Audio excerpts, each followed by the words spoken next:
ها نظم دی رښتینی ملګری.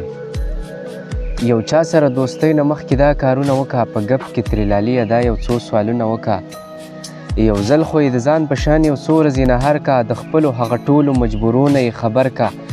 بس هره ورځ لاليه یو تکلیف سره مخ کېږه، یو څو شېبو لپاره یې د سترګو نه ورکېږه. دې یار ته دې دا وایه چې زمونږ غریبي ده، بس هسې ورته وایه چې په مونږ دښمني ده. د خپل کور هغه پټو دروازو نه یې خبر کا، د خپلو هغه ټولو اندېښنو نه یې خبر کا. د ناستې پاستې ځای د ژوند نقشه ورته کولاو کا، په زړه کې د رازونو دروازه ورته کولاو کا. یو ځل خو یې د ځان دپاره چرته آینه کا، په خپل جوړ شوي کور کې یو څو ورځې مېلمه کا. هر څه د بېوسۍ نه بېنمکه یاره کېږده، خوراک د غریبۍ ورته په ځمکه یاره کېږده. هر څه د بېوسۍ نه بېنمکه یاره کېږده، او خوراک د غریبۍ ورته په ځمکه یاره کېږده. تر دې وخته که ټولې حوصلې دې ماتې نه شوې، په دومره مرحلو کې چې یوازې پاتې نه شوې، نو دا خو د لاليه د راتلونکي ژوند جمال دی.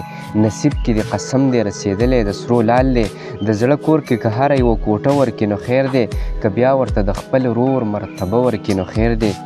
غم مه کوه لاليه خپل منزل ته رسېدی شي، ډاډه ورسره هر ځای ته چکرو باندې تلی شي.